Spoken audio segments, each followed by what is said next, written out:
Assalamualaikum warahmatullahi wabarakatuh. Kembali lagi di channel Radio Horor.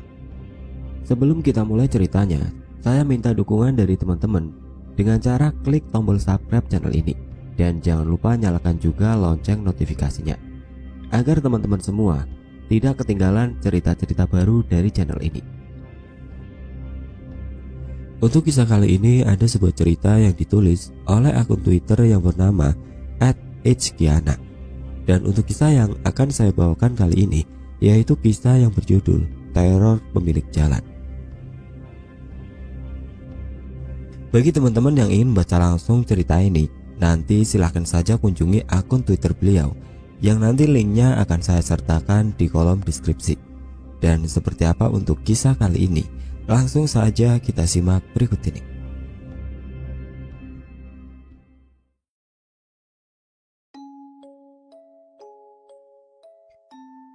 Bagi siapapun yang mengetahui latar tokoh dan segala bentuk keterkaitan dengan kejadian, mohon tetap menjaga kerahasiaan.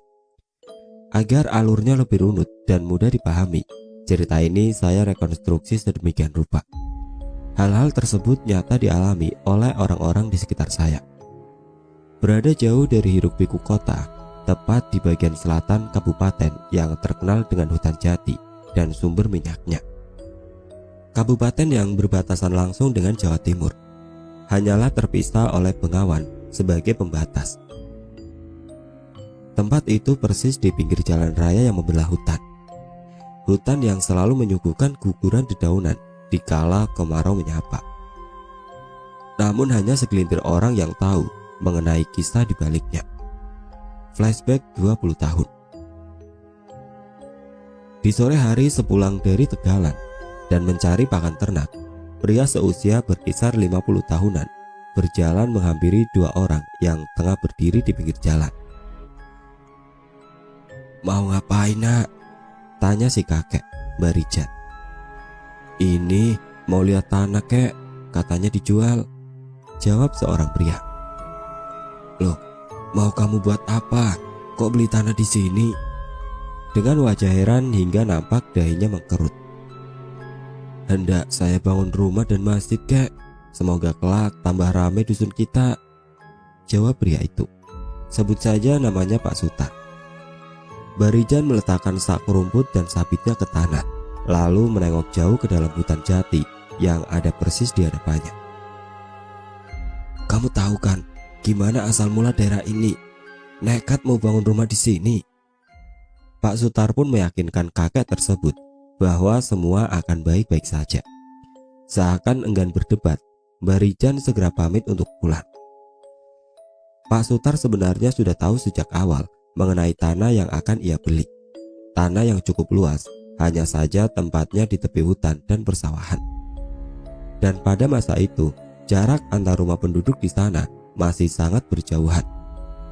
Bahkan rumah tetangga terdekatnya pun berjarak 100 meter. Faktanya tanah itu masih merupakan bagian dari salah satu kerajaan jin yang ada di hutan tersebut. Bahkan tanah itu merupakan gerbang utama dan jalan besar tidak kasat mata bagi kerajaan mereka. Di ruang tamu, ia letakkan tas di tepi meja dan segera merebahkan diri di kursi kayu panjang untuk tidur. "Pak, gimana? Jadi beli tanah yang kemarin?" Bu Sutar memulai pembicaraan sambil menyodorkan teh hangat untuk suaminya. "Ya jadi dong, Bu. Sudah murah, apalagi pinggir jalan. Cocok buat usaha kedepannya," jelas Pak Sutar. "Tapi Pak, kata orang, tanah itu beda, apalagi di tepi hutan. Di belakangnya juga ada sumur tua. Kamu tahu sendiri kan, itu sumur pemujaan pesugihan," sahut Bu Sutar dengan penuh kegelisahan mengisi dadanya. "Alah, gak apa-apa, nanti kalau udah rame gak akan nyeremin," tandas Pak Sutar. Ya, di dusun itu terdapat dua sendang. Satu sendang berada di sebelah utara yang biasa digunakan untuk memenuhi kebutuhan air dan tempat biasa diselenggarakannya sedekah bumi. Sedangkan yang satunya lagi sangatlah jarang dijamah oleh warga. Selain karena letaknya di hutan, warga juga percaya bahwa di sana merupakan pusat kehidupan alam lain di daerah mereka. Sebenarnya di Sendang itu hanya ada tanah lapang, pohon-pohon terembesi besar yang mungkin sudah berumur ratusan tahun, dan sumur minyak tua peninggalan Belanda. Beberapa bulan berlalu hingga dimulailah pembangunan di atas tanah tersebut. "Pak, ini kopi sama cemilannya, silakan," ucap seorang wanita kepada beberapa pekerja. "Iya Bu, taruh di sana saja, terima kasih," sahut Pak Dasar, kepala tukang di situ. Tiba-tiba terdengar jeritan yang mengagetkan semua orang. Seseorang berlari dengan tergopoh-gopoh menghampiri Pak Dasar. "Pak Waki, Pak, jarinya putus kena gergaji," ujar pria itu. Pak Dasar segera menyuruh salah satu kuli untuk mengambil motor, sementara ia menolong Waki untuk dibawanya ke puskesmas terdekat. "Kenapa kamu tadi, Ge?" tanya Pak Dasar. Waki masih terbaring lemas dengan perban di tangan kirinya. "Pak, saya mau memberitahu sesuatu kepada Pak Sutar," ucap Waki. Pak Dasar hanya mengangguk kepada salah satu kuli teman Waki. Ia pun melangkah keluar ruangan IGD puskesmas dan segera kembali bersama Pak Sutar dan istrinya. "Gimana nak? Ada apa?" tanya Pak Sutar pada Waki. Waki menghela nafas panjang dan menunduk sejenak hingga kemudian menatap Pak Sutar kembali. "Gini Pak, saya bukannya mau menakuti ataupun mengganggu. Saya cuma mau menjelaskan apa yang tadi terjadi." Semua orang di ruangan menatapnya dengan seksama. "Mbak Jebu gak suka kalau dibangun rumah di tengah jalannya. Saya tidak menyalahkan Bapak atas putusnya jari saya," lanjut Waki. "Tapi ini peringatan Pak dari penunggu yang tidak setuju dengan pembangunan ini." Pak Sutar hanya menatap tajam Waki. Tanpa sedikit pun ekspresi ditampakkan oleh wajahnya. Tiada sepatah kata pun terucap dari mulutnya, hingga ia memutuskan untuk keluar dari ruangan yang disusul oleh langkah istrinya. Terlihat ia membayar biaya pengobatan kulinya itu. Di sisi lain, Waki dan teman-temannya masih memperbincangkan hal-hal mengerikan yang terjadi kepada mereka di bangunan yang sedang mereka garap tersebut. "Ge, bukan kamu doang yang didatangi. Aku juga tiap hari ngeliat. Tapi untungnya pikiranku tidak pernah kosong." Salah satu teman Waki membuka pembicaraan. Tampak sorot matanya yang begitu iba melihat temannya terkena nasib sial. "Demit bangsat," umpat temannya yang lain. "Nggak tahan aku. Kalau kerjaan banyak masalah gini, bisa mati berdiri aku," temannya ikut menimpali. Suasana menjadi hening karena mereka semua membayangkan kembali gangguan yang mereka terima sejak bekerja di sana. Kembali ke beberapa hari lalu. Siang itu saat mereka tengah beristirahat di area yang akan menjadi teras. Tes, tes, tes. Terdengar suara tetesan dari arah kamar depan yang mereka bangun. Suara yang jelas tertangkap oleh indera pendengaran mereka. Hampir seperti gemercik air dari keran yang bocor. "Pak D, menyalakan keran toh?" salah satu kuli bertanya pada Pak Dasar sambil mengipas-ngipaskan karung bekas semen ke arahnya. Walaupun tidak sesejuk angin yang keluar dari kipas angin, setidaknya hal itu bisa membuat sedikit gerah yang dirasakan berkurang. "Keran liur dari mulutmu mungkin. Pam saja belum dipasang, gimana mau nyalain keran?" jawab Pak Dasar dan disambut oleh tawa para anak buahnya. Kulinya tersebut tidak merasa terejek dan justru ikut tertawa seakan malu menyadari kebenarannya.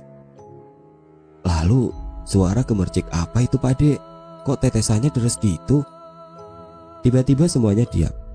Hening, mereka seperti membenarkan perkataan temannya tersebut. Mereka memperhatikan bunyi tersebut, berusaha mencerna suara apa yang ditangkap oleh telinga mereka. Hingga akhirnya, "Udah, periksa sana," perintah Pak Dasar. Semuanya mengangguk karena mereka semua penasaran. Akhirnya semuanya ikut memeriksa ke dalam. Barulah kaki mereka sampai di depan ruangan yang bahkan belum terpasang daun pintu di ujungnya. Mereka dikagetkan oleh berliter-liter darah yang berceceran di lantai separuh jadi tersebut. "Astagfirullah, opo iki Kang?" teriak salah satu dari mereka hingga mengagetkan semuanya. Mereka pun berhamburan lari keluar rumah tersebut. Pak Dasar yang terkejut pun tidak sadar ikut berlari menjauh. "Ada apa ini? Ikutan kaget saya," tanya Pak Dasar. Wajah mereka semua memucat, menyiratkan ketakutan yang mulai menyelimuti siang itu. "Ada darah Pak Dek, darahnya membanjir di kamar paling depan. Lihat saja sendiri," jelas Mas Waki. Tanpa aba-aba, Pak Dasar segera melesat menuju kamar tersebut. Ia keheranan karena di sana tidak ada apapun, tidak seperti yang diceritakan anak-anak. Betapa terkejutnya ia ketika berbalik. Didapatinya seekor monyet besar yang entah datang dari mana. Karena di sini adalah hutan jati yang bukan merupakan habitat mereka. Ia mencoba mendekati monyet gempal tersebut. Terlihat menjijikan dengan taring cukup panjang keluar dari bibirnya, dan juga tidak mempunyai ekor pada bagian belakang tubuhnya. Namun tiba-tiba monyet tersebut berbalik, lari melesat keluar jendela. Pak Dasar berpikir bahwa mungkin itu monyet biasa yang tidak sengaja bermain hingga ke tepi hutan. Ia segera keluar dan menjelaskan pada anak buahnya bahwa tidak ada apa-apa di dalam kamar yang mereka maksud. Pastilah keheranan muncul di antara mereka karena apa yang mereka lihat berbeda dengan apa yang Pak Dasar lihat. Mereka pun melanjutkan pekerjaan masing-masing. Esoknya, krak, bunyi resleting yang dibuka. Teman Waki buang air kecil di pohon pisang belakang rumah itu. Ketika ia sedang sibuk menuntaskan kegiatannya, tiba-tiba sebuah benda jatuh menghantam kepalanya. Ia masih tidak menghiraukan hal tersebut hingga untuk kedua kalinya ada yang jatuh di atas kepalanya lalu merayap menuruni tubuhnya hingga ke tanah. Betapa kagetnya saat dia mendapati dua buah tangan yang terpotong merayap ke sela-sela tumpukan batu bata. "Brengsek, jancuk," umpatnya. Dia berusaha untuk segera melarikan diri, namun seperti ada yang menahan kakinya. Ia berbalik dan matanya menangkap sesosok bayangan wanita semakin terlihat jelas. Sosok itu tengah memeluk kakinya dengan kedua tangan tanpa pergelangan dan badannya yang hanya separuh ke atas tanpa kaki. Makhluk itu tampak tengah menjilati sisa air kencing yang masih menetes. Ketika matanya beradu tatap dengan si kuli, senyum menyeringai yang mengerikan tampak di wajah wanita tersebut. Wajah yang penuh dengan sayatan-sayatan kecil. Hingga senyum itu diiringi oleh cerita terakhir si kuli sebelum akhirnya pingsan. Para pekerja lain yang mendengar cerita salah satu temannya itu pun berhamburan menghampiri asal suara teriakan tersebut. Mereka menemukan temannya tergeletak di bawah pohon pisang dengan keadaan yang belum memakai kembali celananya. Teman Wage itu pun memutuskan untuk tidak lagi bekerja di sana. Ia mencari pengobatan ke orang-orang pintar karena konon katanya organ vital miliknya mengalami pembengkakan luar biasa setelah kejadian yang menimpanya itu. Kembali saat di mana Wage telah kehilangan dua jarinya. "Makanya kalian semua jangan lupa doa dan zikir setiap waktu. Jangan sampai putus," lanjut Pak Dasar. "Habis ini besok malam ayo ikut aku ke rumah Mbak Rijan." Di malam hari berikutnya mereka berangkat ke salah satu rumah di dusun tersebut. "Permisi," ucap Pak Dasar saat di ambang pintu sebuah rumah gubuk yang berdinding kulit kayu jati. "Silakan," sahut seorang pria tua yang tengah duduk di kursi kayu dalam rumahnya. "Gimana nak, tumben berkunjung ke sini, ada masalah apa?" lanjutnya. "Gini Mbah," jawab Pak Dasar yang belum selesai perkataannya langsung dipotong oleh Mbak Rijan. "Saya udah tahu apa maksud kalian datang ke sini," lanjut si kakek. "Rumah itu bisa dibangun asal menghadap selatan. Karena jalan empunya wilayah itu menghadap timur, jadi rumah itu gak akan bisa dipagari. Bila lurus sejalur, selamanya jadi jalur mereka. Jelas kakek itu dengan sesekali menghisap rokok lintingan di tangannya. Mereka semua masih memperhatikan penjelasan Barijat. Tapi meskipun dibangun menghadap selatan, yang tinggal di rumah itu tetap tidak akan tentram. Tawanya panas. Jelas Barijat. Ia mengambil gelas kopi di hadapannya dan meminumnya tanpa menawarkan sama sekali kepada para tamu itu. Maklum, ia sudah lama tinggal sendiri di gubuk tua itu. Siapapun yang ke sana juga akan diganggu, nak, pungkas kakek tua itu. Sudah ditambahkan apa saja kalian semua? Tanya si kakek. Banyak, kek. Ada kera, perempuan yang badannya tinggal separuh, tangan merambat hingga kaki tanpa badan. Jelas salah satu anak buah Pak Dasar yang juga ada di sana. Hanya itu saja, belum ada yang melihat Mbah Lurah? Tanya Barijat. Semuanya bingung dengan perkataan si kakek. Mereka tidak tahu siapa yang dimaksud dengan Mbah Lurah. Mbah Lurah siapa, Mbah? Tanya salah satu dari mereka. Ya siapa lagi? Tetua Jebung, jawab si kakek. Mereka saling menatap satu sama lain hingga satu dari mereka membuka suara. Tangannya berkeringat, malam yang dingin itu terasa pengap. Udara yang awalnya sangat sejuk menenangkan, kini memberi hawa lembab. Sudah, kek, Mas Wage sudah ditemui, ucapnya seraya menunduk. Mereka semua merasa canggung karena Wage adalah cucu Barijat. Teman Wage tersebut melanjutkan perkataannya. Wage kena apes, kek, jarinya putus saat ditemui oleh Mbah Jebung. Rasa bersalah karena salah satu dari teman mereka terkena musibah nampak jelas di mata mereka. Barijat yang mendengar pernyataan mereka pun nampak terkejut. Terlihat dari pupilnya yang melebar itu. Menurut apa yang diceritakan para sepuh, Mbah Jebung dulunya adalah manusia. Ia merupakan orang yang sangat sakti pada masa hidupnya. Ia jugalah yang membabat tepian alas untuk dijadikan duku dan persawahan. Konon katanya, ia bahkan membabat tanpa perlu bantuan siapapun dan alat apapun. Ia mencabuti begitu banyak pohon jati besar hanya dengan kedua tangannya. Hingga akhirnya dia menemukan salah satu kerajaan jin yang ada di sudut hutan.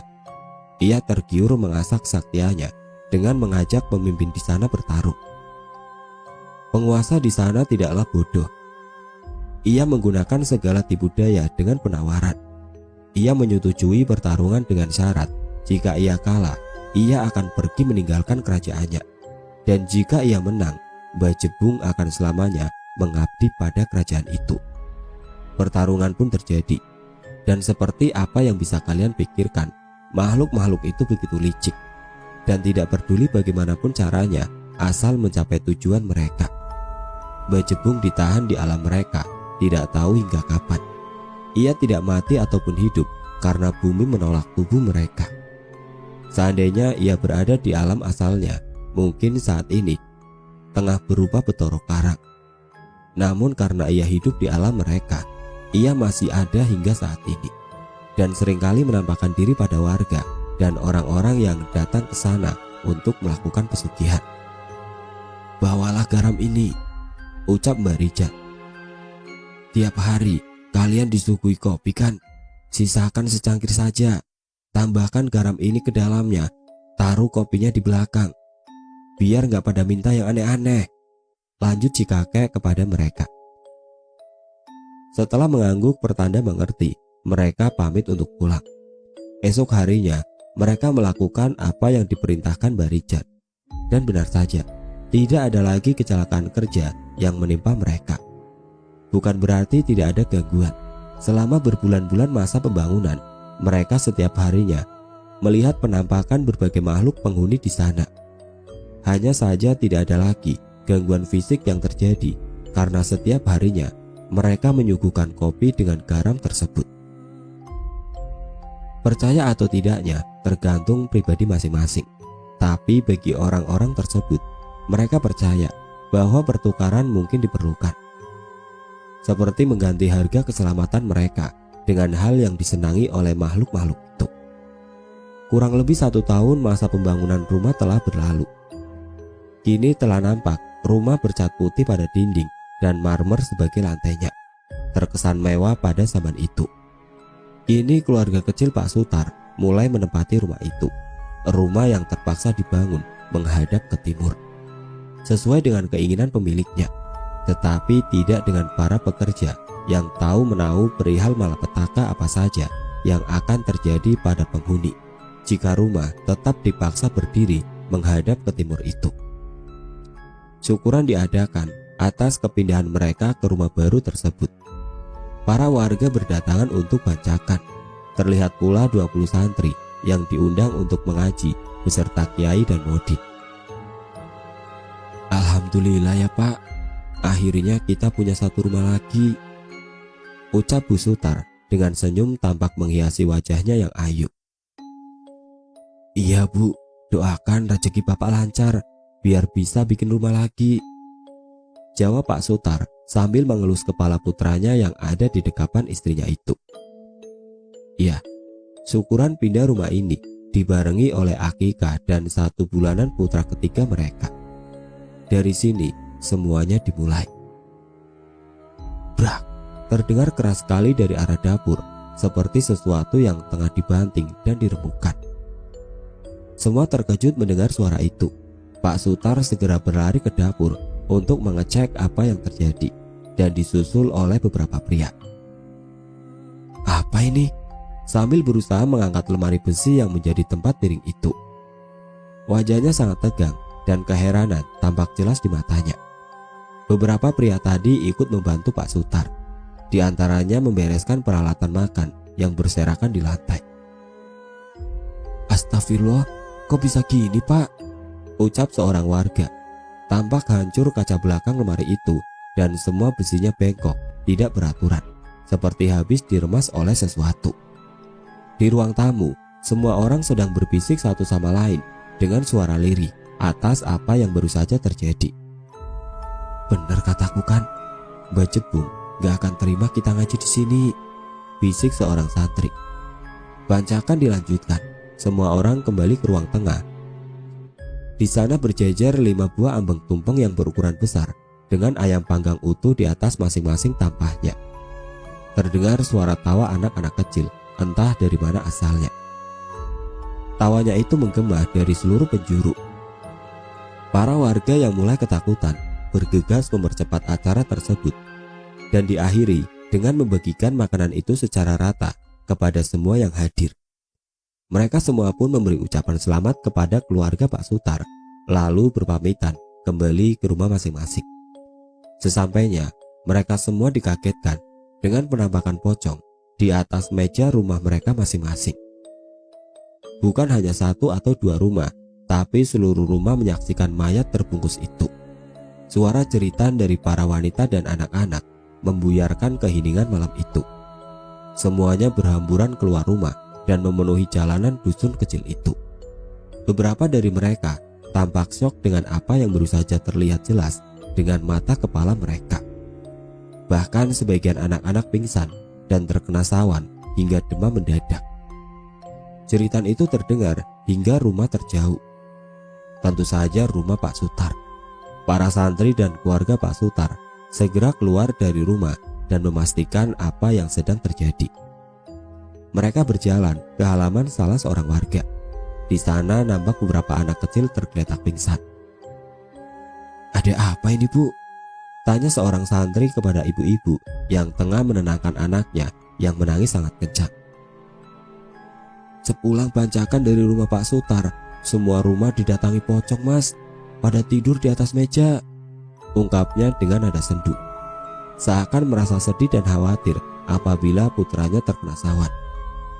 Sini Pak, Bu, undang seorang santri yang membawa seteko air dan beberapa gelas di tangannya.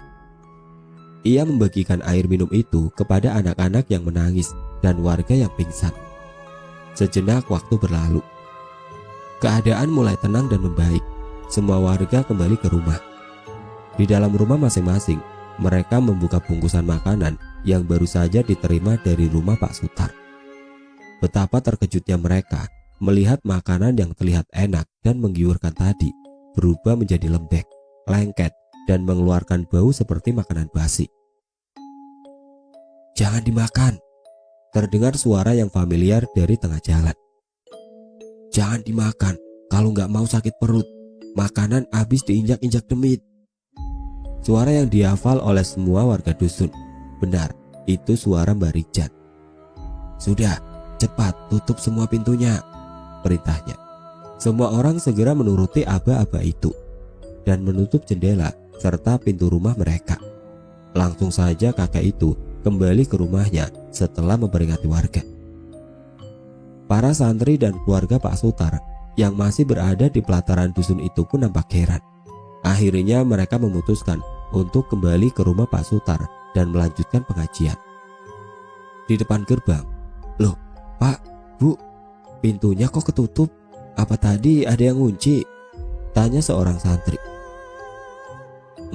Enggak tuh Mas, tadi buru-buru gak sempat nutup pintunya," jawab Bu Sutar yang masih menggendong bayinya. "Bu, Damar mana?" tanya Mas Galuh, anak pertama Pak Sutar dengan panik. "Loh, Ibu gak tahu loh, dari tadi Ibu ngikutin bapakmu," ucapnya tidak kalah panik. "Pak, pintunya gak bisa dibuka, katanya dikunci," seorang santri berteriak pada Pak Sutar yang berada di dekat pagar rumahnya. "Masa sih? Aku ya nggak ngunci," jawab Pak Sutar yang mendekat dan mencoba memutar gagang pintu. "Pak, Damar hilang Pak," adu Bu Sutar pada suaminya. "Astagfirullah, apalagi ini?" keluh Pak Sutar yang semakin bingung. Pintu masih belum bisa terbuka, ditambah hilangnya Damar. "Mas, tolong pinjamkan linggis di rumah tetangga," pinta Pak Sutar pada salah seorang santri. Santri itu mengangguk dan segera berlari menuju salah satu rumah. Ia kembali dengan membawa apa yang dipinta oleh Pak Sutar tadi. "Ini Pak."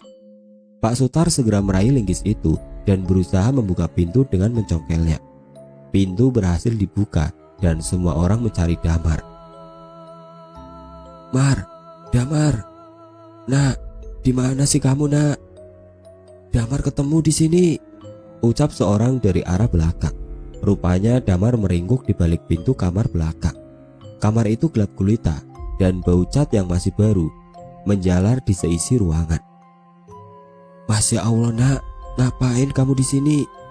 ucap Pak Sutar pada Damar sembari meraih badan putranya untuk digendong keluar. Damar masih saja menangis sesegukan dan keadaannya yang tidak karuan membuat semua orang merasa kasihan. "Jahat, Damar takut," ucap Damar dengan terbata-bata dan tetap menangis sesegukan. Ia menenggelamkan wajahnya pada bahu ayahnya itu. Entah apa yang terjadi pada anak itu hingga baju koko putih yang dikenakannya menjadi kotor berantakan. Tangis Damar mulai mereda. Kini ia telah lelap di pangkuan kakaknya Galuh. Bu Sutar yang duduk memandangi putra keduanya terlihat berusaha sekuat tenaga untuk membendung air mata. Itulah perasaan bersalah seorang ibu yang tanpa sengaja teledor mengawasi putranya. "Udah Bu, jangan sedih, adik gak apa-apa gitu, istirahat Ki," ucap Mas Gali lirih memandang ibunya dengan senyum. "Sini, Chandra, biar aku gendong," pinta Pak Sutar pada sang istri. Ia pun memberikan putra bungsunya pada sang suami, lalu masuk ke dalam kamar. Bu Sutar berusaha memejamkan mata agar setidaknya menyingkirkan rasa lelah yang ada. Di luar masih terdengar lantunan ayat-ayat suci yang dibacakan oleh para santri.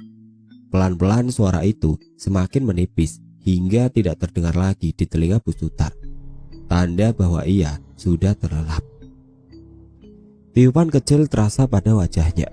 Mau tidak mau ia membuka pelan matanya. Gelap. Ia yakin masih berada di kamarnya tadi. Tapi mengapa semuanya gelap? Ia berusaha untuk bangkit dari tempat tidurnya, lalu berjalan ke arah saklar lampu. Mati, lampunya tidak menyala. Pintu kamar terbuka. Ia melangkah keluar dan mencari keberadaan keluarganya. "Pak, Pak. Bu Sutar berusaha memanggil suaminya. Ia berpikir bahwa mungkin pengajian telah usai. Pak Lu, di mana sih? Kok nggak ada siapa-siapa? Suara berbisik terdengar dari arah dapur. Suara yang sangat ramai, terdengar banyak orang yang sedang bercakap-cakap. Bu Sutar mulai berjalan ke arah dapur. Dibukanya pintu pembatas ruang belakang dengan dapur itu. Hanya sejengkal ia membuka pintu itu. Sengaja untuk berjaga apabila asal suara itu adalah sekelompok maling. Bukan dapur yang dilihatnya, tetapi malah pasar templek atau pasar kaget. Terlihat banyak orang berlalu lalang di sana. Apa ini? Di mana aku? Kenapa dapurnya hilang? Di saat semua pertanyaan itu memenuhi pikirannya, tiba-tiba sebuah sentuhan mendarat di punggungnya. Sentuhan yang berubah menjadi elusan lembut. Bu Sutar terkesiap dan segera membalikkan badannya. Nampak seorang wanita cantik bergaun merah dengan payung terbuka di tangan kirinya. Perempuan itu tersenyum kepadanya. Senyuman yang terlihat sangat anggun dan menawan. Kulitnya putih semulus beras dengan mata yang indah. Juga bibirnya yang sedikit tebal membuat Bu Sutar sejenak mengagumi paras itu. Ia meraih tangan Bu Sutar dengan lembut dan menuntunnya menaiki anak tangga menuju lantai atas. Saat tiba di sana, Bu Sutar melihat banyak sekali monyet tanpa ekor dengan mata merah memenuhi ruangan. Puluhan, mungkin ratusan monyet berkumpul di sana seperti sedang menanti mangsa. Tiba-tiba perempuan tadi menarik tangan Bu Sutar ke depan. Tarikannya sangat kencang hingga Bu Sutar tersungkur ke depan. Dengan segera monyet itu berkerumun dan mencakari tubuh Bu Sutar. Ah! Duk, duk, duk. Suara hantaman pada tembok sekeliling rumah Pak Sutar, dibarengi oleh jeritan Bu Sutar yang meledak hebat, membuat seisi rumah menjadi panik. Bu, Ibu, bangun Bu, ada apa Bu? Tanya Mas Galuh sembari mengguncang-guncangkan tubuh ibunya yang menggelincang tidak karuan. Ah! Teriaknya kembali. Bu Sutar belum juga sadar, suaminya yang panik pun segera mengguyurkan air minum ke wajah istrinya itu. Akhirnya ia sadar, badannya tergolek lemas di atas kasur, matanya terbuka, terlihat mengalir air mata dari ujungnya. Tangis mereka pun pecah. Mas Galuh tidak kuasa melihat keadaan ibunya. Luka-luka goresan nampak di beberapa bagian tubuh sang ibu. Beberapa santri hanya melihat dari luar kamar. Bukan karena tiada rasa simpati, namun mereka sibuk mengatasi situasi di luar. Duk, duk, duk. Suara hantaman terdengar lagi. Duk, duk, duk. Kali ini lebih keras. Semua santri mengaji lebih keras lagi, semakin keras dan beradu dengan suara benturan-benturan di tembok itu. Pak Sutar memeluk erat Damar sambil menggendong Chandra di dekapannya. Bu, gimana? Udah mendingan? Tanya Pak Sutar yang tengah duduk di ranjang, di samping istrinya yang masih lemas dan berusaha sekuat tenaga agar tetap terjaga. Bu Sutar baru menyadari bahwa yang ia alami tadi hanya mimpi. Namun, bagaimanapun ia masih syok karenanya. Sudah Pak, ia menjawab dengan susah payah. Nafasnya belum stabil dan tersegal-segal. Air matanya pun mengenang kembali. Di sisi lain, suara benturan pada dinding telah hilang dan berganti dengan ketukan pada kaca-kaca rumah mereka. Masih sangat jelas ingatan yang tertanam pada semua orang yang di malam itu berada di rumah Pak Sutar. Ratusan pasang mata menatap orang-orang di dalam rumah. Tampak sangat jelas para makhluk itu memperlihatkan wujud mereka. Tangan mereka berebut menggedor-gedor kaca rumah tersebut hingga suara bentakan menghentikan mereka. Pergi! Sini bukan wilayah kalian, bentak seorang pria. Ya, siapa lagi jika bukan Barijan? Namun ada yang berbeda dengannya. Di belakangnya ada sosok pria yang kelihatan sudah sangat tua, berbadan tinggi tegap dengan rambut hitamnya. Entah siapa sosok di belakang Barijan itu. Sesaat setelah suara bentakan tadi, makhluk-makhluk yang berada di luar rumah mulai menghilang hingga tiada siapapun di luar. Hanya menyisakan Barijan seorang diri. Barijan melangkah mendekati rumah dan mengetuk pintu. Pak Sutar yang dari tadi mengamati segera membukakan pintu. "Silakan masuk, Mbah," tawar Pak Sutar. "Gak apa-apa, Nak, di sini saja. Jangan lupa jaga anak bungsumu. Baunya membuat penghuni dalam keluar hingga sini," jelas kakek itu. "Satu lagi, jangan meninggalkan istrimu sendirian, apalagi saat ini belum selesai masa nifasnya." "Sudah dulu, aku mau pulang," tutup Barijan. Pak Sutar hanya memandangi Barijan yang melangkah menjauh. Salah seorang santri yang memiliki kelebihan menjelaskan pada Pak Sutar maksud perkataan Barijan tadi. Menurutnya, anak bungsu Pak Sutar memiliki kelebihan, dan kebetulan wetonya berjumlah sangat tinggi, hingga membuat para makhluk tadi berebut menemuinya. Dan tentang Bu Sutar, ia baru saja diganggu oleh gadis gaun merah dan kera-keranya yang suka dengan bau darah kotor. Pak Sutar hanya terdiam mendengar pernyataan santri itu. Sesekali ia menengok istrinya yang tengah menyusui putra bungsunya di kamar mereka. Memang begitulah sifatnya. Ia tidak pernah merespon bila ada orang yang memberitahunya tentang hal-hal mistis. Entah apa yang ada di pikirannya, hingga seperti acuh tidak acuh meskipun sudah banyak bukti nyata di hadapannya. Tidak terasa jam telah menunjukkan pukul 2 pagi. Para santri akhirnya pamit untuk pulang. Dan malam itu mereka sekeluarga tidur di kamar utama, di ranjang besar yang cukup untuk menampung 5 orang dewasa. Esok harinya Pak Sutar berangkat ke kantor dengan wajahnya yang tampak kelelahan. Mas Galuh tetap di rumah untuk menjaga ibu dan adik-adiknya.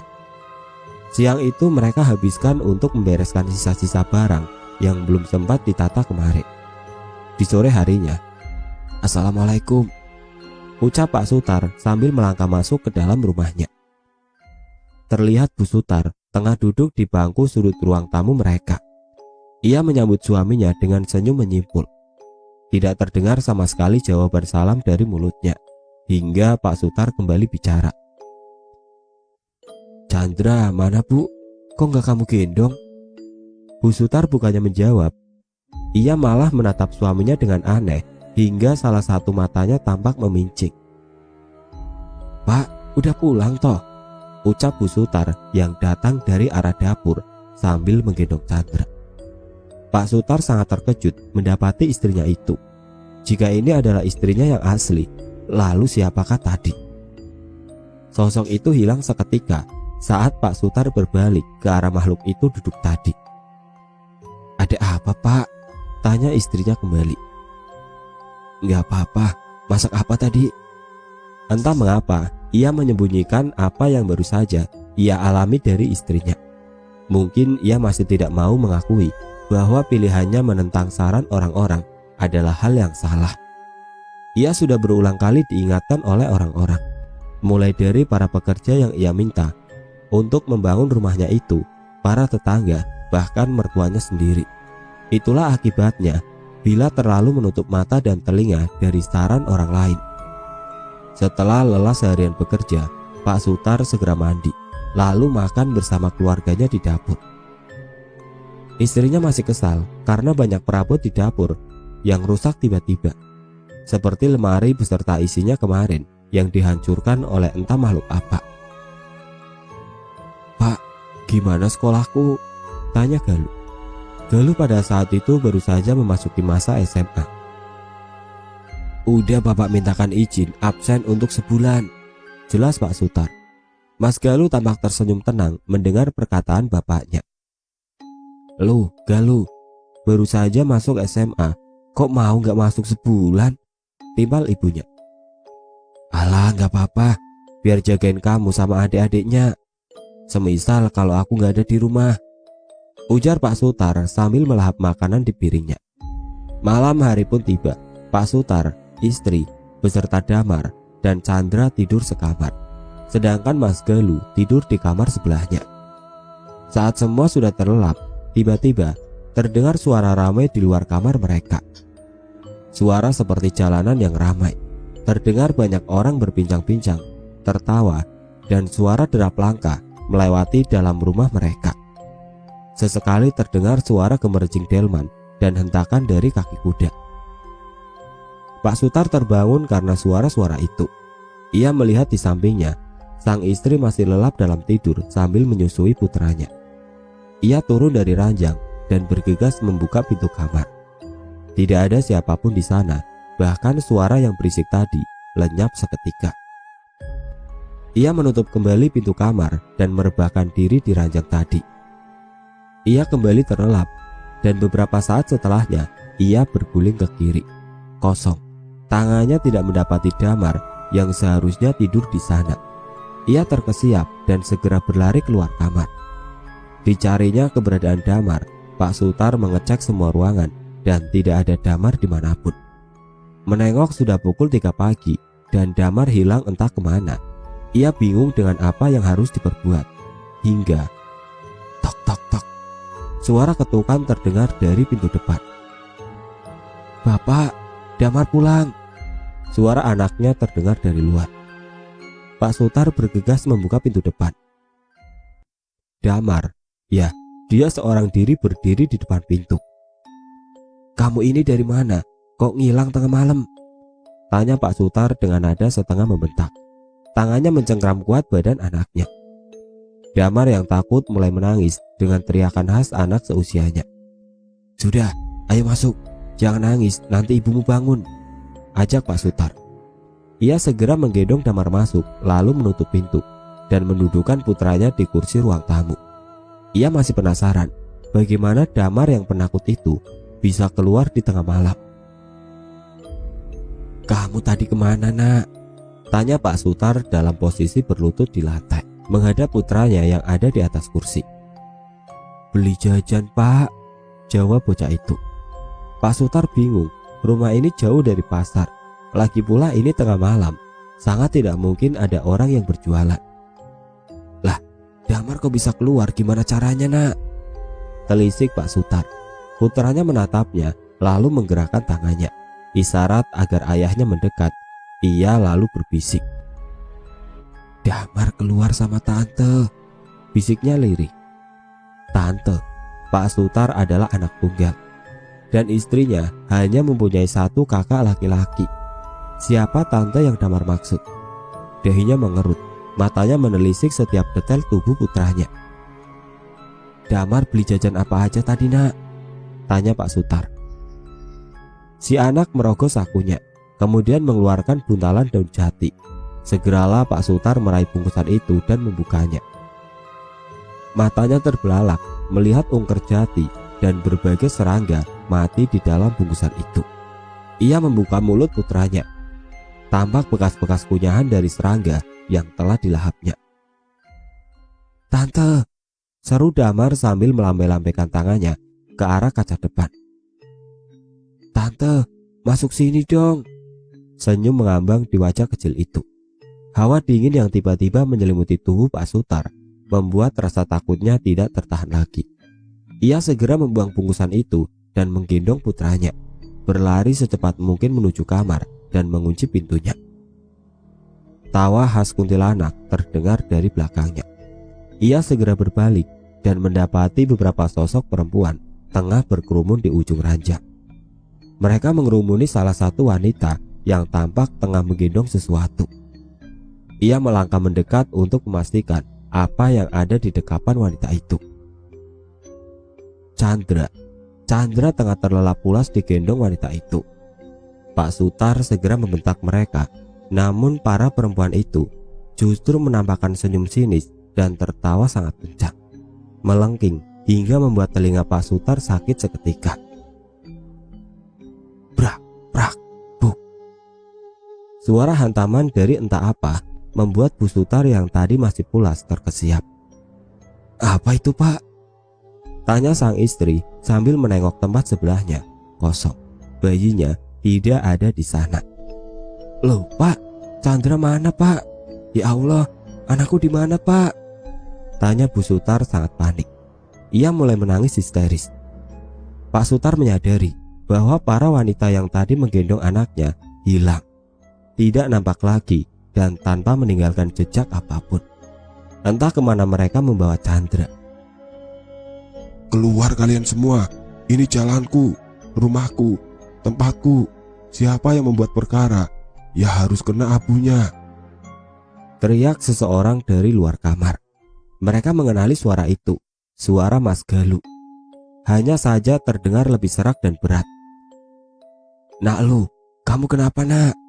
tanya Bu Sutar sembari menangis ketakutan menatap putranya itu. "Sini kamu Sutar, kamu milih pergi apa anakmu kubawa?"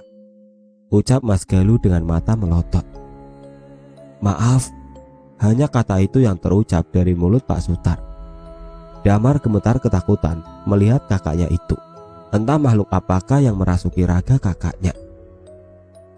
Kratak, suara patahan tulang leher karena Mas Galuh menjambak kepalanya sendiri hingga lehernya patah ke kiri. Tawa Mas Galuh menggema di seisi ruangan. Ia tiba-tiba lari melesat ke arah tangga dan naik menuju lantai atas. Saat Bu Sutar hendak menyusul putra pertamanya itu, tiba-tiba bruk, seperti ada yang jatuh di halaman depan. Pak Sutar segera berlari menuju ke sana. Mas Galuh terkapar di halaman berpaving itu. Darah keluar dari rongga telinga dan hidungnya. Tangannya bengkok ke belakang dan kakinya pun patah. Krok, krok, krok. Suara senggal napas dari tenggorokan Mas Galuh. Di sisi lain, Mbah Rijan mengetuk beberapa pintu rumah warga dan mengajak bapak-bapak pemilik rumah untuk menuju rumah Pak Sutar. "Tok, tok, tok. Permisi," ucap Mbah Rijan. "Silakan Mbah, ada apa? Kok jam segini kemari?" tanya seorang warga. "Udah, ayo ikut aku, bantu bangunin para pria yang kemungkinan bisa dimintai tolong," perintah Mbah Rijan. Akhirnya terkumpul sekitar 7 pria di sana. "Mau ngapain kita Mbah?" tanya salah satu di antaranya. "Ada yang tidak beres, ayo pergi ke rumah Sutar," jawab Mbah Rijan. Tepat ketika mereka sampai di sana, Mas Galuh baru saja melompat dari lantai atas. Mereka semua terkejut, tidak terkecuali Mbah Rijan. Wajah kakak itu merah padam, namun ia berusaha menahan amarahnya. "Cepat, tolong mereka. 2 orang ikut aku. 2 lainnya tolong urus anak dan istrinya." 1 orang mengeluarkan mobil Pak Sutar dan 2 orang lainnya menggotong tubuh Mas Galuh ke dalam mobil. Pak Sutar sangat shock dan merasa teramat hancur akibat kebodohannya sendiri. Jika saja ia tidak memaksakan kehendak untuk membangun rumah di atas tanah itu, keluarganya pasti baik-baik saja saat ini. 1 pria membantu Bu Sutar berjalan dan mencoba menenangkannya yang masih menangis histeris. Dan 1 lainnya menggendong Damar menjauh agar tidak melihat apa yang terjadi saat itu. Mas Galuh dilarikan ke rumah sakit daerah. Namun karena penanganannya kurang memadai pada saat itu, ia segera dilarikan ke rumah sakit daerah Semarang. Di sisi lain, Bu Sutar dan Damar diantar oleh para warga ke rumah orang tuanya yang berada di desa yang menjadi induk dari duku itu. Orang tuanya sangat terkejut mendengar penjelasan dari warga. Apalagi terlihat putri dan cucunya itu tampak memendam kesedihan dan trauma mendalam. Ditambah lagi Chandra, bayi mungil yang harusnya selalu berada di dekat sang ibu, entah kemana. Kasihan dia bila harus menahan haus. Kondisi Bu Sutar mengenaskan. Luka-luka di tubuhnya akibat mimpi beberapa hari lalu yang dialaminya tampak membiru. Matanya tampak sayu dengan lingkaran hitam di bawahnya. "Suami bodoh," umpat ayah mertua Pak Sutar. "Itu akibatnya kalau nggak dengerin apa kata orang tua," tandasnya. "Yang sabar ya nak. Damar, biar ibu mandiin.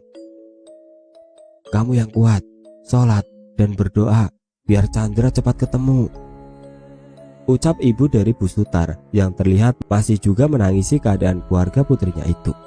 Sedangkan Bu Sutar tatapannya kosong, wajah datar tanpa ekspresi, bahkan air mata tidak lagi nampak berada di sana.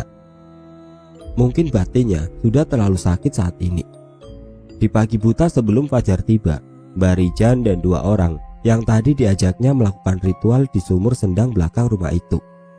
Kedua pria tadi diminta memagari rumah dengan bambu kuning dan garam. Mbak Rijan yakin Chandra hanya disembunyikan di sekitar rumah. "Kalau kalian sudah selesai memagari, temui aku di sendang sana," perintah Mbak Rijan kepada keduanya. "Enggih, Mbah." Mereka segera menuju pekarangan salah satu warga dan membabat sebagian besar bambu kuning itu. Dibawanya bambu itu ke rumah Pak Sutar, dan mereka mulai menanam batang-batang bambu itu di sekeliling rumah. "Garamnya mana nih, Bang?" tanya salah satunya. "Coba cari di dapur sana." Seorang dari mereka segera melesat ke dapur dan membawa setoples besar garam dapur. Ditaburlah garam-garam tersebut mengelilingi rumah, lalu diakhiri dengan membaca Al-Fatihah untuk mengunci area itu. Mereka kemudian berlari ke arah sendang belakang rumah tersebut. Di sana tampak Mbak Rijan tengah duduk bersila sambil menutup mata menghadap sumur tua di depannya. "Kalau nanti mataku terbuka, cepat bungkus badanku dengan kafan ini. Telat sebentar saja, nyawamu bisa celaka," ujar Mbak Rijan pada keduanya. Mereka berdua hanya menelan ludah dan merasa ngeri. "Apa saja yang nampak nanti, jangan digubris. Kalau perlu, tinggal ngoceh sendiri. Satu lagi, panggil semua wanita ke sini. Suruh mereka mencari Chandra sampai ketemu setelah kalian berdua membungkusku." Itulah pesan terakhir Mbak Rijan pada mereka. Kakek tersebut mulai merapalkan mantra, masih dalam keadaan menutup mata, mulutnya komat kamit, dan jari-jarinya mencakar tanah. Dua pria tadi mulai merasakan hawa tidak enak. Salah seorang segera mengambil mori di sebelah Mbak Rijan, jaga-jaga agar mereka tidak kecolongan. "Bang, kok panas dingin gini badanku?" keluh salah satu orang. "Sama saja aku juga. Ayo bahas apa kayak gitu?" timpal kawannya. Mereka mulai hanyut dalam obrolan panjang, meskipun pada dasarnya mereka menyadari banyak makhluk mengerumuni mereka berdua, seperti para hewan yang tengah menunggu waktu untuk melahap mangsa. "Mas, kok nggak pulang? Anak kita nyariin loh." Tiba-tiba terdengar suara seorang wanita mendekat ke arah mereka.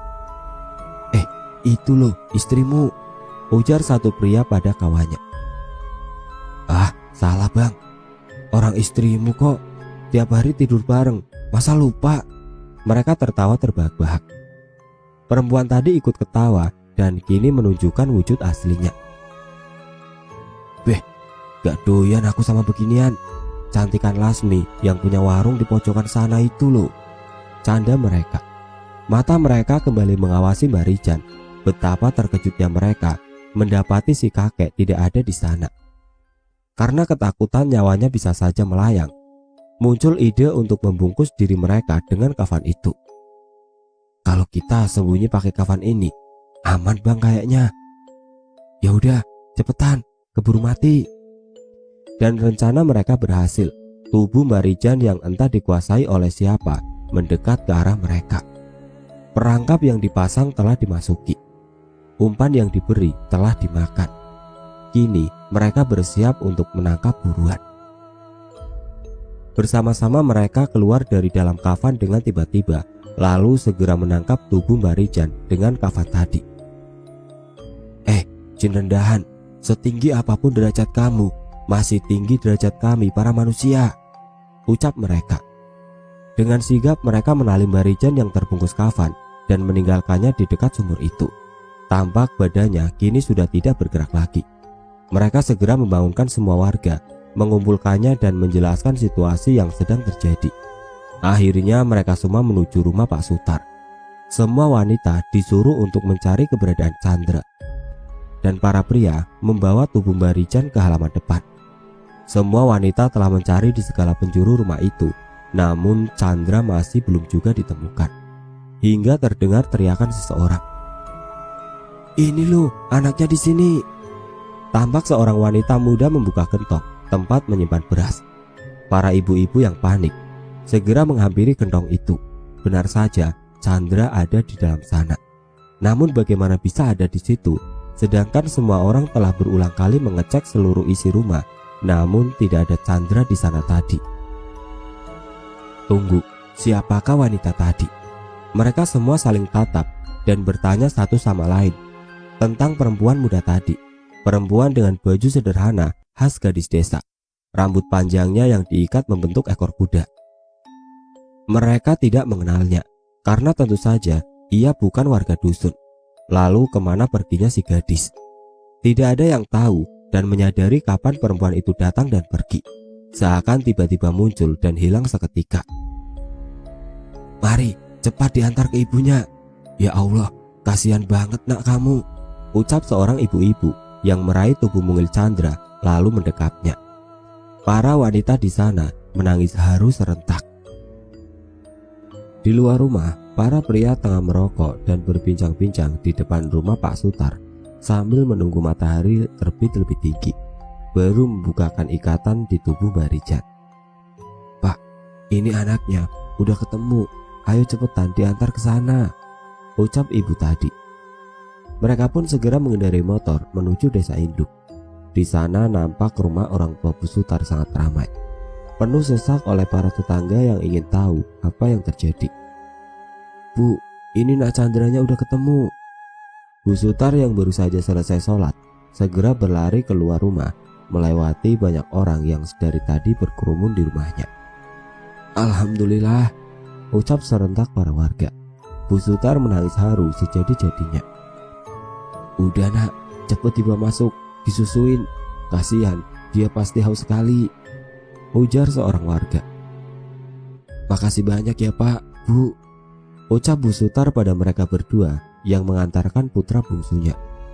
Kedua orang itu hanya membalas dengan senyuman lega di wajah mereka. Di sisi lain, Pak Sutar yang berada di ambulan bersama putra sulungnya menuju ke Semarang menangis di sepanjang perjalanan. Dua orang tetangga yang membantunya sedari tadi hanya bisa diam menatap Pak Sutar. Mereka tidak tahu apa yang harus dilakukan untuk menenangkan orang yang sedang kalut. Terdengar bunyi telepon genggam dari saku Pak Sutar. Pada zaman itu, telepon genggam adalah barang yang tidak semua orang bisa memilikinya. Pastilah orang kaya saja yang mampu membelinya. "Halo," ucap Pak Sutar. Entah apa yang didengarnya di telepon, wajahnya berubah menjadi merah padam, lalu segera mematikan panggilan itu. Rupanya, yang baru saja menelpon adalah ayah Pak Sutar. Ia menyuruh anaknya untuk segera pulang dan membiarkan Mas Gali dijaga oleh yang lainnya. Kakek mana yang berpikir nyawa cucunya tidaklah penting, dan orang tua mana yang akan tega meninggalkan anaknya di saat seperti ini. Pak Sutar terlihat sangat emosi mendengar ucapan ayahnya. Di sisi lain, Mbah Rijan masih tergeletak di halaman rumah Pak Sutar. Kain yang membungkus tubuhnya belum juga dilepas. "Paman, kok itu nggak dibuka-buka?" tanya anak kecil seusia Damat. "Nunggu mataharinya agak tinggi dulu nak, daripada isinya belum keluar sepenuhnya," jawab lelaki itu. Setelah beberapa saat menunggu, akhirnya tubuh yang dipocong itu bangkit untuk duduk. Ibu-ibu yang berada di sana kaget bukan main hingga menjerit dan berlari menjauh, membuat para lelaki di sana tertawa terbahak-bahak. "Yang kalian takutin apa toh mbak? Itu cuma Mbak Rijan," ejek salah seorang pria. Mereka pun membuka bungkus itu, lalu menatap Mbak Rijan yang tampak pucat dan lemas. "Gimana mbak? Baik-baik aja?" "Pusing kepalaku, tolong minta air campur jeruk purut," pinta Mbak Rijan pada warga. Seseorang yang merasa mempunyai pohon jeruk nipis pun segera berlari ke rumahnya untuk mengambil buah jeruk itu. Lalu diberikanlah air jeruk itu kepada Mbak Rijan. Saat meminumnya, ia nampak sangat kesakitan hingga hampir merontak. Entah apa yang dirasakannya. Mungkin itu terasa pedih karena tubuhnya baru saja kerasukan. Siang itu para warga yang tadinya berkumpul di rumah orang tua Bu Sutar tampak sudah kembali ke rumahnya masing-masing. Terlihat mobil sedan tua terparkir di halaman depan rumah itu, dan datanglah pemuda ke sana. Sebut saja namanya Adi. "Assalamualaikum, kula nuwun," ucap Kang Adi sembari mengetuk pintu rumah. "Waalaikumsalam, sini nak, duduk dulu." Ibunda Bu Sutar mempersilahkan tamunya untuk duduk. "Gimana Bu? Ada apa? Kok saya dicariin Bapak?" tanya Kang Adi.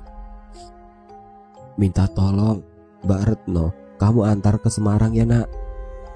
"Tanpa saya ceritain juga, pasti kamu udah dengar," jelasnya. Kang Adi hanya mengangguk pelan, kemudian mengalihkan pandangan pada Bu Sutar. Ya, perempuan yang ia kenal dengan sebutan Mbak Retno itu tengah duduk bersimpuh di lantai sambil menggendong putranya. Entah tatapan kosong dari mana, itu sedang membayangkan apa. "Ini kuncinya, bawa dulu. Sekarang pulanglah, ambil keperluanmu. Habis itu, datang lagi ke sini, terus kita berangkat." Perintah wanita tua yang Kang Adi anggap seperti ibunya sendiri. "Iya Bu, mari," tutupnya. Selesai mengemasi barang bawaannya itu, Kang Adi segera menuju rumah tetangganya tadi. Terlihat Bu Sutar menunggu kedatangannya. "Di, berangkatlah, hati-hati ya nak, tolong jaga mbakmu," ucap ayah Bu Sutar yang menggendong Damar. Bocah itu tampak sangat lengket dengan eyang kakungnya.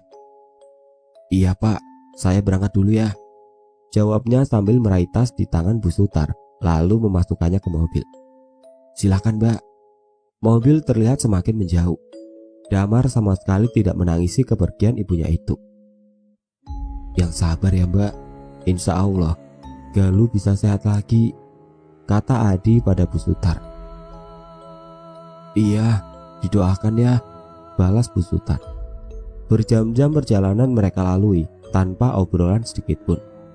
Beberapa kali terlihat Bu Sutar menyusui Chandra hingga Kang Adi harus menjaga pandangannya. Tak bisa dipungkiri, ia masih memikirkan wanita beranak 3 itu, Mbak Retno yang hanya selisih 2 tahun lebih tua darinya. Masih teringat jelas masa kecil saat mereka bermain bersama-sama di desa dengan anak-anak lainnya. Bagi Adi, Mbak Retno adalah sosok wanita idaman yang ingin dipinangnya saat sudah besar nanti. Namun apa daya, di usia 14 tahun, Retno dipinang oleh Sutar, pemuda dari desa sebelah yang kaya raya. Pekerjaannya pun mapan. Ia hanya bisa mengamati Retno dari kejauhan. Hingga tidak terasa, sudah 16 tahun usia pernikahan wanita itu. Adi masih saja belum mendapatkan sosok pengganti Mbak Retno di hatinya. Setibanya di rumah sakit Semarang, mereka segera mencari kamar yang Galuh tempati. "Galuh mana?" tanya Bu Sutar dengan nada dan ekspresi datar pada suaminya yang berada di luar ruang ICU. "Di dalam Bu, 1 jam lagi hendak dioperasi," jawab Pak Sutar dengan penuh rasa bersalah. Bu Sutar sama sekali tidak menatap wajah suaminya. Ia duduk menatap ruangan Galuh berada. Tampak mengenang air mata di sana. 1 jam telah berlalu. Galuh dibawa keluar menuju ruang operasi. Bu Sutar menatap putranya yang tidak sadarkan diri itu, mengundang iba bagi siapapun yang melihatnya. Dengan berbagai alat medis menempel di tubuhnya, alat bantu pernapasan, juga penuh perban yang membalut. Tubuh itu tampak mengenaskan. Jika semua rasa sakit itu bisa ia gantikan, tentulah ia akan memilih menanggung apa yang dialami putranya kini. Sebegitu besarnya kasih seorang ibu. Pak Sutar meminta kunci mobil yang ada di tangan Kang Adi. Ia mengatakan akan pulang terlebih dahulu bersama 2 tetangga yang tadi menemaninya. Kang Adi menatap Bu Sutar dan hanya dibalas anggukan seolah tidak peduli olehnya. Di rumah orang tua Bu Sutar, ayahnya bergegas mengeluarkan motor CB 100 miliknya. Sang istri segera menutup pintu, lalu menggendong Damar menaiki motor itu. Entah hendak dibawa kemana cucu kesayangannya itu. Perjalanan memakan waktu sekitar 1 jam untuk sampai ke tempat tujuan. Mereka memasuki hutan yang masih sangat rimbun. Di bagian yang masih menjadi satu dengan hutan yang menjadi hak wilayah Kabupaten Ngawi. Jalannya masih sangat buruk, hanya tanah dan bongkahan kecil bebatuan yang disebar perhutani. Sangat dalam mereka memasuki hutan itu hingga laju kendaraan mereka mulai melambat, lalu berbelok ke jalan setapak yang hampir tidak terlihat karena tertutup semak-semak. Mulai nampak sebuah rumah tua yang sangat usang. Genteng-gentengnya terlihat tipis dan menghitam. Kayu yang dipasang sebagai dinding pun mulai lapuk dan berayap. Di depannya terdapat pohon beringin yang sangat besar dan rindang. Akar-akarnya menjulur dari dahan atas hingga menutupi batang raksasanya. Di bawah pohon itu ada sumur yang lengkap dengan timbanya. Pria tua itu segera memarkirkan kendaraannya di sisi rumah, lalu menggendong Damar memasuki rumah tersebut bersama istrinya. "Permisi, monggo," terdengar jawaban dari belakang rumah. "Loh, Bang, mari masuk," jawab seorang pria yang kemungkinan seusia ayah Bu Sutar tersebut. "Yung, buatkan minum. Bang Woto sama Mbak Niti di sini." Yung atau Biung atau biasa panggilan untuk emak, biasa ditunjukkan untuk istri ataupun ibu. Tak lama perempuan seusia mereka berjalan dari arah dapur sambil membawa nampan berisi beberapa cangkir teh hangat. "Silakan Mas, Mbak. Udah lama gak kesini, giliran kesini kok gak ngabarin dulu?" gerutunya pada kedua tamu itu. "Ada perlu, Dek, kami buru-buru kesini," jawab Niniti yang langsung disambut oleh rangkulan perempuan yang dipanggilnya Dek tadi. Benar, Eyang Parwoto dan Nyai Niti Genuk adalah nama orang tua Bu Sutar. "Gimana Bang, ada apa sebenarnya?" tanya si tuan rumah. Belum sempat menjawab pertanyaan pria itu, Damar segera menyela pembicaraan. "Eyang Wiro, Damar boleh main sama kelincinya enggak?" Para orang tua tersebut tersenyum bersamaan mendengar pernyataan Damar. "Ya boleh dong nak, anak tampan," jawab istri Eyang Wiro dengan senyum lebarnya. Damar segera bermain keluar rumah menuju kandang kelinci bersama teman-teman lamanya. Teman-teman lama, ya, Damar mempunyai banyak teman di sana. Mereka tidak jahat. Anak-anak itu adalah penghuni pohon beringin besar tadi. "Gini Dek, ada masalah dengan Retno. Aku nggak tahu penyebab sebenarnya apa sampai semua bisa seperti ini," jawab Eyang Parwoto. Eyang Prawiro adalah pemilik rumah itu bersama istrinya Nisastri. Ia adalah sepupu laki-laki dari Eyang Parwoto. "Coba ceritakan semuanya Bang," pinta Eyang Wiro. Eyang Woto pun menceritakan semua kepada adik sepupunya itu. Terlihat Nyai Niti menangis mengingat keadaan rumah tangga putrinya itu.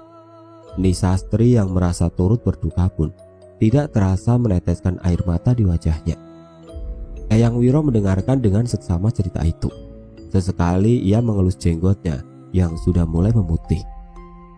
"Jadi maksud kamu Sutar nekat bangun rumah di situ? Apa nggak ada yang larang Bang?" tanya Eyang Wiro. "Semua orang sudah mengingatkan Dek, tapi ya begitu sifat Sutar. Tidak ada yang bisa menggoyahkan keputusannya," jelas Eyang Woto.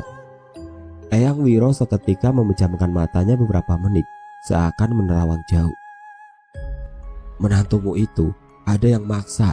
Dia udah tahu tanah apa yang dia tempati, tapi alasan dia hingga mau dipaksa, aku belum tahu Bang." Ia menghela nafas panjang. "Galuh sengaja ditumbalkan Kunto Laknat itu biar ilmunya lebih tinggi, hartanya makin banyak. Makanya Sutar disuruh buat rumah di sana. Bocah bodoh, gak tahu kalau anaknya mau dijadikan tumbal ayahnya sendiri," lanjutnya. "Lalu kita harus gimana Dek?" tanya Eyang Woto. "Bu, ayo cepat beresin barang. Siap-siap, sekarang kita berangkat ke sana," perintah Eyang Wiro pada istrinya. "Enggak Pak," jawab Nisastri. Selagi Nisastri berkemas, orang-orang tua itu melihat Damar yang tengah asik bermain bersama teman-temannya. Walaupun hanya Eyang Wiro saja yang dapat melihat anak-anak itu, tapi Eyang Woto dan Nyai Niti sudah paham betul kelebihan cucunya. Hanya saja Damar kecil itu belum bisa membedakan antara manusia dan mereka. "Damar, sini nak," panggil Eyang Wiro. Damar berjalan mendekat ke saudara Eyangnya itu. "Ada apa Eyang?" tanyanya dengan polos. "Ayo ikut Eyang ke dalam. Eyang kangen Damar, pengen diceritain cerita-cerita seru sama Damar. Boleh?" tanya Eyang Wiro sembari mengangkat badan anak itu untuk digendongnya. Eyang Wiro bercengkrama dengan Damar. Anak itu cepat sekali bergaul dengan orang. "Damar, temannya di rumah baru banyak ya? Coba cerita ke Eyang," pinta kakek itu. "Iya Yang, banyak, tapi Damar gak tahu siapa namanya," jawabnya sambil memainkan jenggot Eyang Wiro. "Waduh, gimana? Masa gak diajak kenalan?" ucapnya sambil menepuk jidat, lalu berguling seperti orang kehilangan keseimbangan. Tingkahnya itu berhasil membuat Damar tertawa cekikikan. "Damar abis diajak jalan-jalan tante Yang," ucap Damar tiba-tiba. Eyang Wiro mengerutkan dahinya, lalu matanya menengok ke arahnya Niti dan abangnya.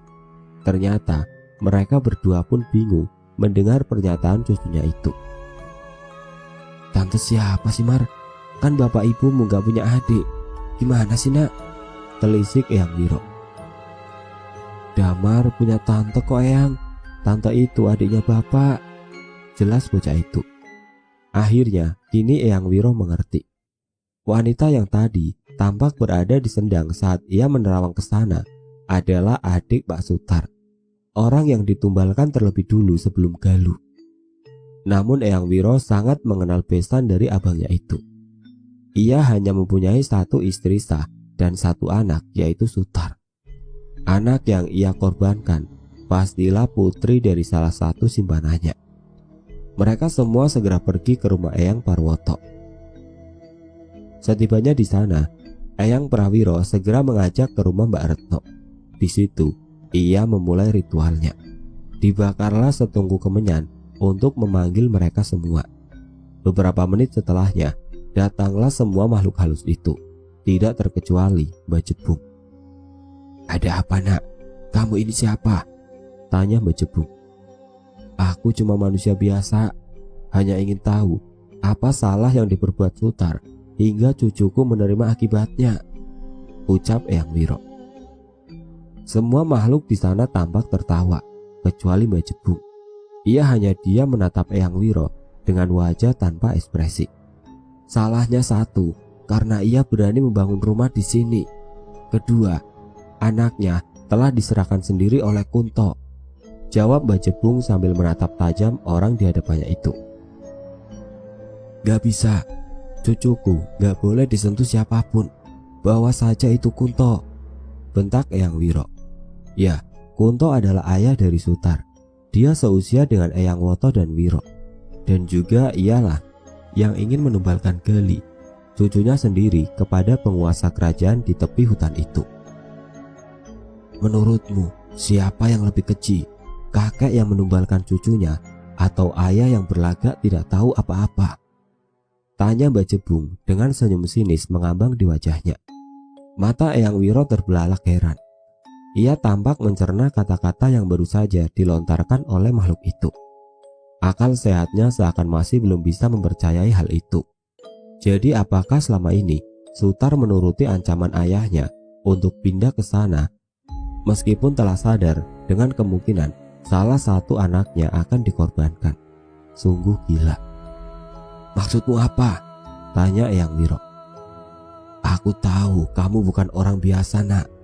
Berangkatlah ke rumah Kunto. Kamu bakal tahu semuanya," perintah Mbak Jebung. Ia tiba-tiba menghilang dengan semua makhluk yang tadi berkerumun di sana.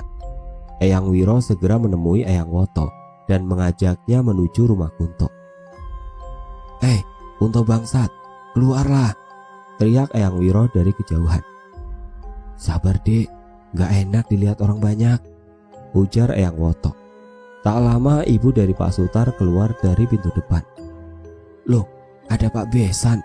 Silakan masuk Pak," sambut istri Kunto. Mereka berdua memasuki rumah besar itu. Rumah yang sangat megah. Memang Kuntola orang terkaya di desa itu. Lelaki seusia mereka keluar dari salah satu kamar, lalu menghampiri mereka dengan cengengesan. "Loh, ternyata udah pada datang toh. Wah, belum sempat lari nih aku," ejeknya dengan nada merendah. Tak banyak bicara, Eyang Wiro menjambak rambut Kunto, lalu segera memotongnya sedikit dengan belati kecil yang selalu ada di pinggangnya. Ia menelan rambut itu bulat-bulat, lalu merapalkan mantra. Ilmumu belum seberapa, belagak mau menumbalkan cucuku, ucap Eyang Wiro sambil meludah ke sisi kirinya. Aku sudah tahu semua perbuatan hewanmu itu, tegas Eyang Wiro. Ceklak, bruk. Suara pintu mobil terdengar dari arah depan. Yang kemudian kaget bukan main setelah melihat ayah mertua beserta sepupu ayah mertua itu. Badannya terasa dingin tiba-tiba. Dahi mulai deras mengeluarkan keringat.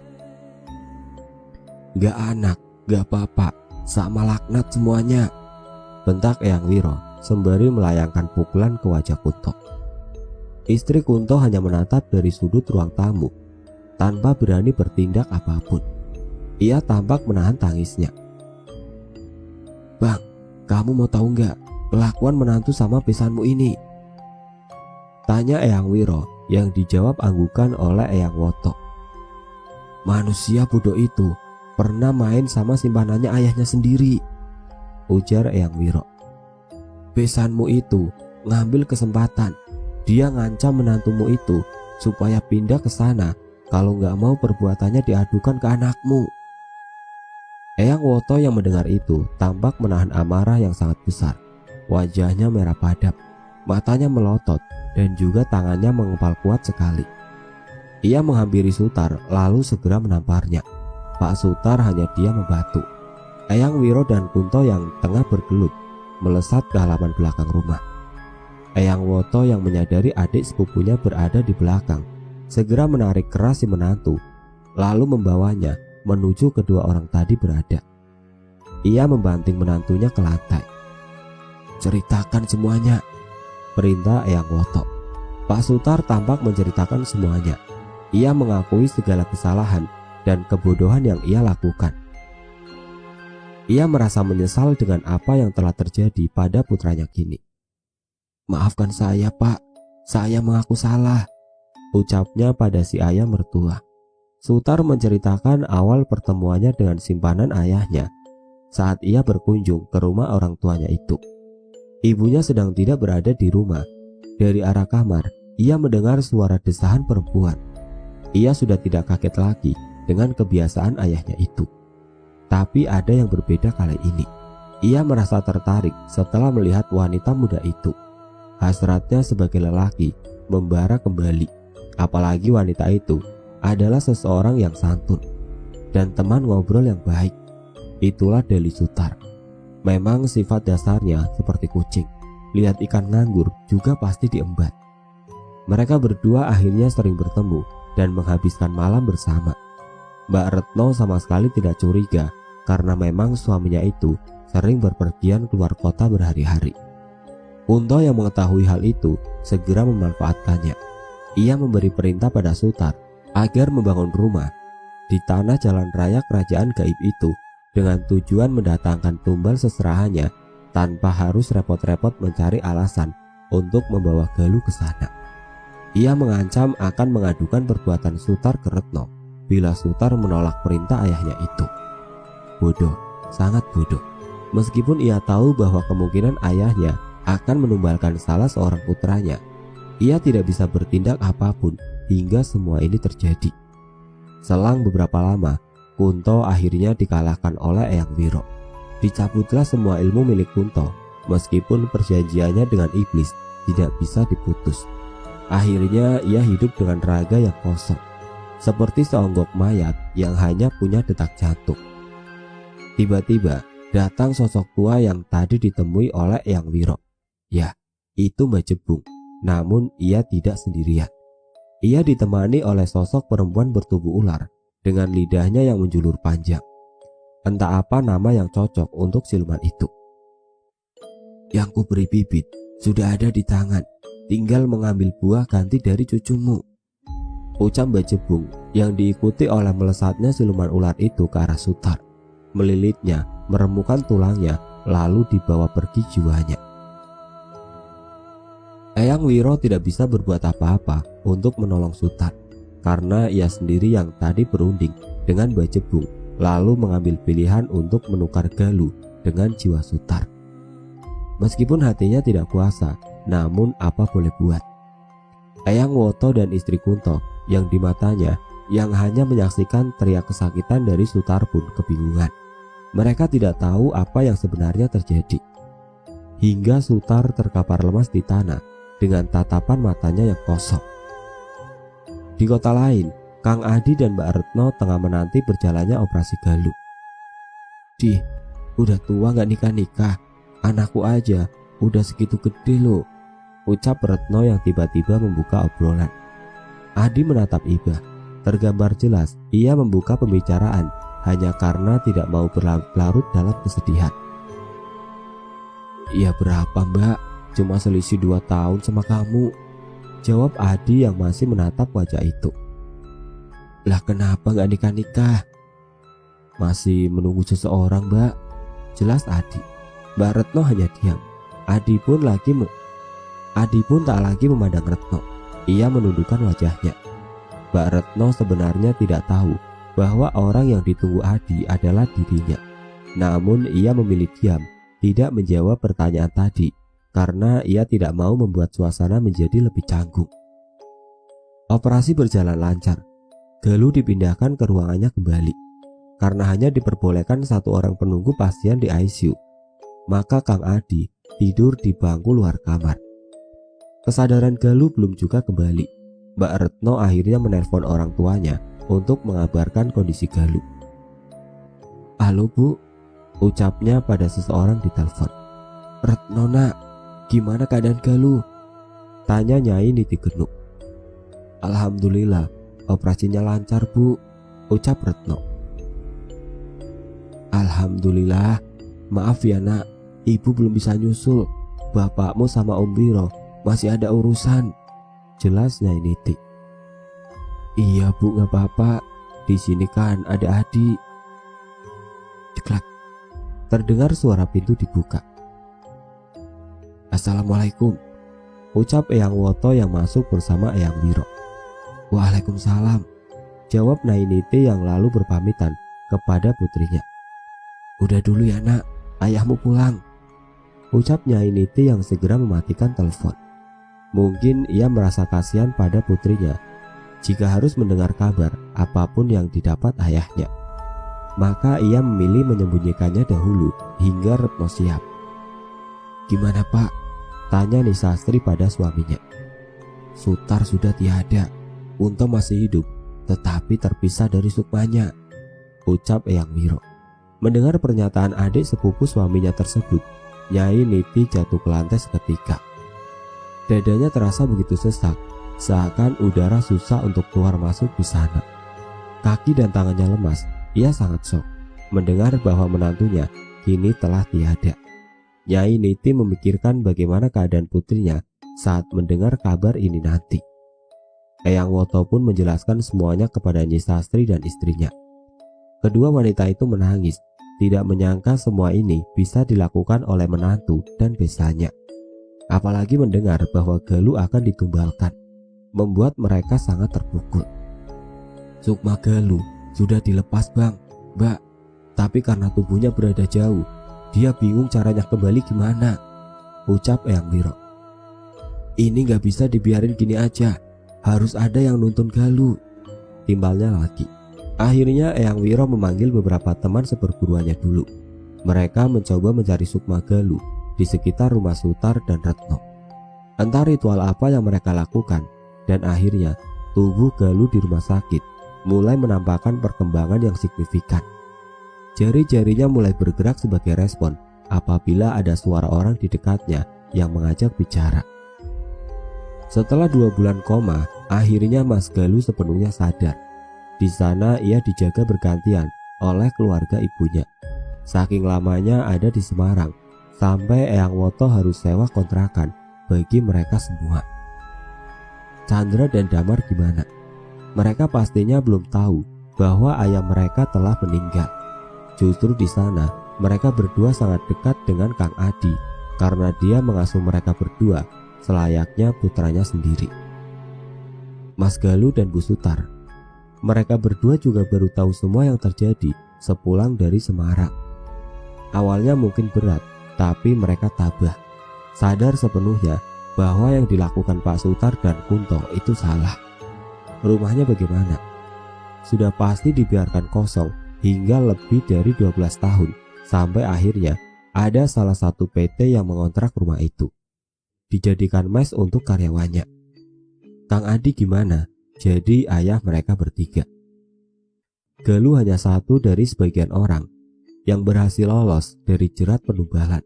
Semoga kalian semua dihindarkan dari orang-orang berniat jahat seperti Kunto.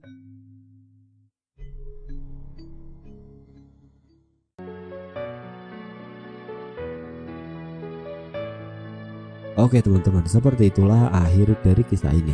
Bagaimana menurut kalian tentang kisah ini? Tulis komentar kalian di kolom komentar. Dan bagi teman-teman yang baru bergabung, jangan lupa untuk like, komen, share, serta subscribe channel ini. Dan nantikan kisah-kisah horor berikutnya tetap di channel Radio Horor. Wassalamualaikum warahmatullahi wabarakatuh.